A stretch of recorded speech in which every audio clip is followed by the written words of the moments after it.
Waduh. Harus evaluasi tapi Mbak kinerjanya. Iya, saya mau tanggapi MUI dulu, mohon maaf. Kalau MUI keberatan orang yang sudah berhijab disuruh copot hijab, artinya sekarang se-Indonesia ini tahu haknya. Mereka yang tidak berjilbab, berhijab, orang-orang muslimah atau non-Islam yang tidak berhijab, tapi dipaksa berhijab di sekolah negeri misalnya atau di institusi PNS. Emang ada Mbak? Nah itu berarti mereka boleh keberatan juga. Orang tua atau siswanya boleh keberatan Emang juga. yang ada yang dipaksa untuk Ada. Human Rights Watch itu sudah mengeluarkan data pada Februari 2024. Ada kewajiban dari sekitar 15.000 sekolah negeri di Indonesia, mereka itu mengalami persoalan dipaksa untuk berjilbab. Padahal bukan agamanya Islam. Nah ini artinya sekarang se-Indonesia Begitupun ini sebaliknya ya tahu. Mbak Monik ya. Iya. Ada juga di sekolah, di suatu daerah yang siswanya berjilbab dipaksa untuk membuka jilbabnya. Jadi memang ini sama-sama lah ya. Iya, Sama-sama nah makanya saja. saya bilang artinya sekarang kita sudah bisa tahu posisi masing-masing. Yang berjilbab silakan, yang tidak juga silakan.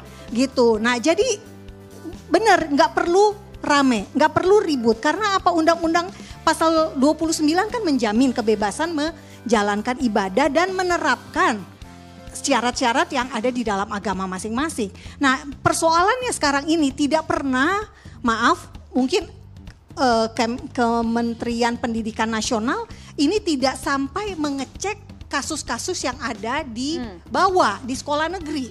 Ini banyak sekali kasusnya. Saya pernah punya pengalaman ketika saya ke Aceh Singkil. Sudah lama sih memang. Nah ini orang Batak kerja di perkebunan sawit di Aceh Singkil, tetapi mereka satu sekolahan itu harus berjilbab karena di Aceh. Nah harusnya kan nggak perlu seperti itu. Nah pesan saya adalah kalau tadi ditanya apakah BPIP ini harus ada, tentu harus ada. Kebijakan-kebijakannya yang tentu saja yang harus mengakomodasi seluruh agama di Indonesia. Karena Indonesia ini bukan negara agama tertentu. Indonesia ini punya 6 agama yang diakui. Dan saat ini memang ada problem. Saya juga punya pengalaman ketika harus dievaluasi tidak kepalanya menurut Anda? Kepalanya boleh diganti kalau memang dianggap tidak sesuai lagi dengan kebijakan-kebijakan atau visi dari BPIP itu Anda sendiri. menganggapnya?